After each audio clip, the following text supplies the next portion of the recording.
साथियों, स्वागत है आपके अपने YouTube चैनल कैरियर कैंपस में। जैसे कि आप सभी के लिए हम साइंस का टॉपिक वाइज वीडियो प्रोवाइड करा रहे हैं। तो आज का है आपका लेक्चर 2 होगा आपका, यानी कि क्लास 2 होगा आपका।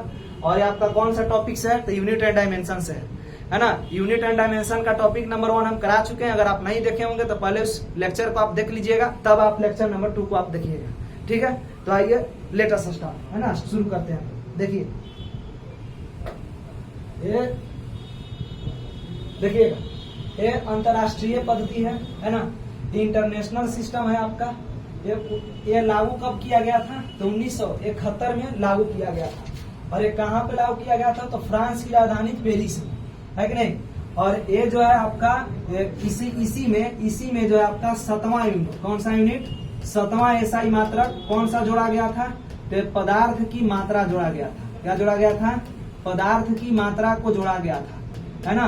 और इसका अगर हम एसआई मात्रक की बात करें तो इसका एसआई मात्रक क्या होता है? मोल होता है। क्या होता है आपका? मोल होता है आपका। ठीक है, इसके बाद देखिएगा, एसआई मात्रक जो है दोस्तों 2 तरह का होता है। कितने तरह का होता है? 2 तरह का होता है। एक होता है आपका बेसिक यूनिट, इसी को हम लोग क्या बोलते हैं?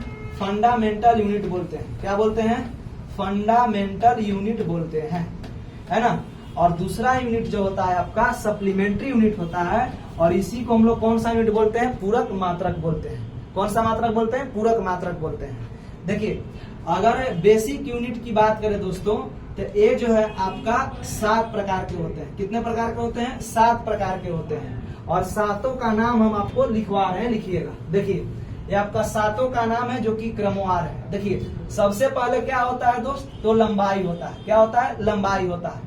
लंबाई का अगर हम एसआई मात्रक की बात करें तो क्या होता है? मीटर होता है। क्या होता है? मीटर होता है। और मीटर का प्रतीक क्या होता है बाबू? तो एम होता है। क्या होता है? एम होता है आपका। ठीक है, इसके बाद देखिएगा समय। समय का क्या हो जाता है? सेकेंड हो जाता है। क्या हो जाता है? सेकेंड हो जाता है आपका एक एसआई मात्रक। और सेकेंड का प्रतीक क्या हो जाता है आपका? एस हो जाता है। क्या हो जाता है? एस हो जाता है। इसके बाद देखिएगा ताप। ताप का एसआई मात्रा क्या हो जाता है? केल्विन हो जाता है। और इसका हम प्रतीक की बात करें तो क्या हो जाता है? के हो जाता है आपका। इसके बाद क्या होता है? द्रव्यमान। द्रव्यमान को हम लोग किस में मापते हैं? केजी में मापते हैं, कि किलोग्राम में मापते हैं। और इसका हम प्रतीक की बात करें बाबू तो क्या होता है? केजी होता है ना। ये सारा का सारा आप लोग याद करते चलिएगा, लिखते चलिएगा, है कि नहीं। इसके बाद देखिएगा विद्युत धारा। क्या होता है आपका? विद्युत धारा होता है। इसी को हम लोग क्या बोलते हैं? इलेक्ट्रिक करंट बोलते हैं। और इसका जो एसआई मात्रक होता है एम्पियर होता है। और इसका प्रतीक जो होता है बाबू ए होता है। क्या होता है? ए होता है आपका। आगे देखिएगा पदार्थ की मात्रा, है ना। क्या होता है? पदार्थ की मात्रा होता है। और एसआई मात्रक जो होता है इसका मोल होता है। और इसका प्रतीक जो होता है आपका मोल होता है, एमओएल। चलिए, ज्योति तीव्रता जो कि आपका लास्ट बेसिक यूनिट है। और ये ज्योति तीव्रता को हम लोग कैंडेला में मापते हैं। और इसका प्रतीक जो होता है क्या होता है? सीडी होता है आपका। क्या होता है? सीडी होता है। आगे देखिएगा हम लोग नेक्स्ट में क्या है बाबू? तो व्युत्पन्न मात्रक है। क्या है? व्युत्पन्न मात्रक है। और इसी को हम लोग क्या बोलते हैं? डिराइव्ड यूनिट बोलते हैं। क्या बोलते हैं? डिराइव्ड यूनिट बोलते हैं। अगर हम क्षेत्रफल की बात करें, है ना, क्षेत्रफल की बात करें तो क्षेत्रफल को हम लोग किस में मापते हैं? तो एल इंटू में एल। इसमें एल इंटू में एल, है ना। और इसको हम लोग क्या बोलते हैं? एल स्क्वायर बोलते हैं। तो क्षेत्रफल का जो डायमेंशनल फॉर्मूला आएगा आपका एल स्क्वायर आएगा। क्या आएगा?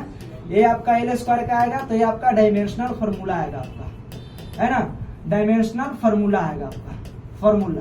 तो इस तरह से जो भी लिखेंगे वो आपका क्या होगा? डायमेंशनल फॉर्मूला होगा, फॉर्मूला। अब इसके बाद देखिएगा, अगर हम एल की बात करें तो एल का यूनिट क्या हो जाता है? एम होता है। एम को हम किस में दर्शाते हैं? मीटर को हम एम से दर्शाते हैं। किसको? मीटर को। किसको? मीटर को। इसके बाद देखिएगा एम इंटू में एम हो जाएगा आपका। एम इंटू में एम हो जाएगा, यानी कि मीटर स्क्वायर हो जाएगा आपका। ये क्या हो जाएगा? यूनिट हो जाएगा आपका। क्या हो जाएगा? यूनिट हो जाएगा। देखिए, डायमेंशन और यूनिट में अंतर है आपका। यूनिट जो है आपका एल स्क्वायर होगा, है ना। और यूनिट जो होगा, सॉरी, एम स्क्वायर होगा। लेकिन डायमेंशन क्या होगा? एल स्क्वायर होगा। ठीक है, चलिए। अब वॉल्यूम का जो एसआई यूनिट की बात करें तो वॉल्यूम कैसे में निकालते हैं? तो एल इंटू में एल हो जाता है आपका। और इसका डायमेंशनल फॉर्मूला क्या होता है आपका? L3 हो जाता है। क्या हो जाता है? L3 हो जाता है। अगर इसका बात करें हम यूनिट का तो क्या हो जाएगा? तो मीटर इंटू में मीटर और इंटू में मीटर, यानी कि एम की हो जाएगा क्या? यूनिट। क्या हो जाएगा? यूनिट हो जाएगा आपका। है ना। यहाँ तक आप लोग समझ गए होंगे, कोई दिक्कत नहीं होगा। ठीक है, आगे बढ़ते हैं नेक्स्ट पे। देखिएगा नेक्स्ट में आपका क्या है, चाल। चाल को हम लोग कैसे लिखते हैं बाबू, तो चाल बराबर में होता है आपका दूरी बटे में समय। क्या हो जाता है भाई, दूरी बटे में समय हो जाता है आपका, नहीं यानी कि डिस्टेंस बटे में टाइम। सीबीएसई मीडियम वाले देखिए, दूरी को हम लोग किससे रिप्रेजेंट करते हैं, तो एल से, है ना। और समय को हम लोग किससे रिप्रेजेंट करते हैं डायमेंशनल फार्मूला में, तो टी से। अगर हम इसका डायमेंशनल फार्मूला की बात करें तो m0 l और t इनवर्स 1 हो जाएगा आपका, ऊपर की ओर जाएगा तो t इनवर्स हो जाता है, कोई भी चीज रहता है कि नहीं। अगर इसका हम यूनिट की बात करें तो यूनिट क्या हो जाएगा आपका, दूरी को हम लोग किस में मापते हैं, मीटर में, और समय को हम लोग किस में मापते हैं, सेकेंड में।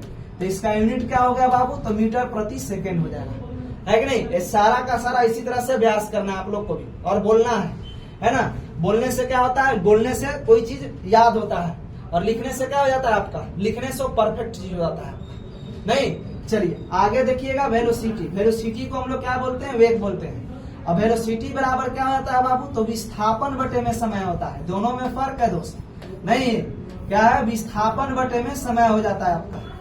और विस्थापन को भी हम लोग किससे रिप्रेजेंट करते हैं, एल से रिप्रेजेंट करते हैं। और समय को भी हम लोग किससे रिप्रेजेंट करते हैं, टी से रिप्रेजेंट करते हैं, ठीक ना। चलिए इसके बाद देखिएगा, तो इसका डायमेंशनल फार्मूला जो होगा आपका क्या हो जाएगा, तो एल टी इनवर्स हो जाएगा। क्या हो जाएगा, एल टी इनवर्स हो जाएगा। अगर इसका हम यूनिट फार्मूला की बात करें दोस्तों, तो यूनिट का क्या हो जाता है, विस्थापन को मीटर से रिप्रेजेंट करते हैं और समय को किससे, सेकेंड से। तो इसका यूनिट क्या हो जाएगा, मीटर प्रति सेकेंड हो जाएगा आपका, है ना। तो दोनों का दोनों हो गया आपका।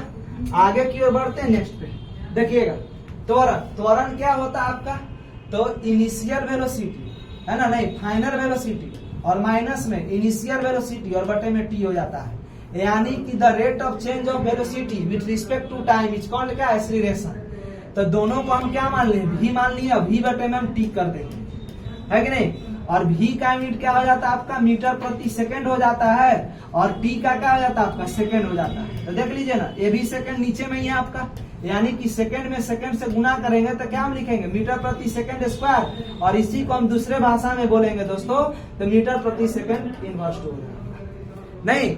अब इसका हम डायमेंशनल फार्मूला की बात करें तो डायमेंशनल फार्मूला कितना हो जाएगा आपका, तो देख लीजिए वेलोसिटी का हम अभी क्या पढ़ाए हैं कि वेलोसिटी का जो डायमेंशनल फार्मूला होता है क्या होता है, वो देखिए एल टी इनवर्स होता है। क्या होता है, एल टी इनवर्स हो जाता है। तो देखिए वेलोसिटी के जगह पर हम क्या लिख देंगे, एल टी इनवर्स लिख देंगे, और टी के जगह पर हम क्या लिख देंगे, तो टी इनवर्स हम लिख देंगे। क्या लिख देंगे, टी इनवर्स हम लिख देंगे, है ना।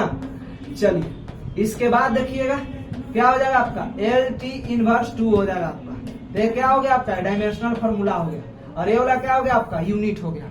इतना बात आप लोग क्लियर होगा। आगे बढ़ते हैं नेक्स्ट में, तो फोर्स की बात करें भाई, तो फोर्स बराबर में क्या होता है, ए बराबर में एम इंटू में हो जाता है, यानी कि मास इंटू में एक्सीलरेशन हो जाता है भाई, नहीं। और मास को हम लोग किससे रिप्रेजेंट करते हैं, केजी से, और एक्सीलरेशन को हम लोग किससे रिप्रेजेंट करते हैं यूनिट में, तो मीटर प्रति सेकेंड स्क्वायर से, है ना। तो फोर्स का यूनिट क्या हो गया, केजी मीटर प्रति सेकेंड स्क्वायर, और इसी को हम लोग क्या बोलते हैं, न्यूटन बोलते हैं। क्या बोलते हैं दोस्त, न्यूटन बोलते हैं। चलिए इसके बाद देखिएगा इसका डायमेंशनल फार्मूला का, तो डायमेंशनल फार्मूला में एम को हम लोग किससे, तो बड़ा एम से रिप्रेजेंट करते हैं, और एक्सीलरेशन का डायमेंशनल फार्मूला क्या हो जाता है, तो देखिए एक्सीलरेशन का डायमेंशनल फार्मूला क्या होता है, यहाँ पे हम आपको पढ़ा चुके हैं। क्या हो जाता है जी, तो एल टी इनवर्स 2 हो जाता है आपका। इसका डायमेंशनल फार्मूला क्या हो जाएगा आपका फोर्स का, तो एम एल टी इनवर्स 2। ये सारा का सारा चीज पूछता है आप लोग के एग्जाम में, समझे ना, ये सब सारा का सारा याद रहना चाहिए, ठीक है। तो आज के लिए हम इतना ही रखते हैं, है ना। तब तक के लिए धन्यवाद। और हाँ, आप लोग से विनर में आग्रह है कि चैनल को लाइक करें, सब्सक्राइब करें, और वीडियो के अधिक से अधिक शेयर करें, ताकि हमको ऊर्जा मिल सके और वीडियो को अपलोड करने में, ठीक है। जय हिंद साहब सखी, धन्यवाद।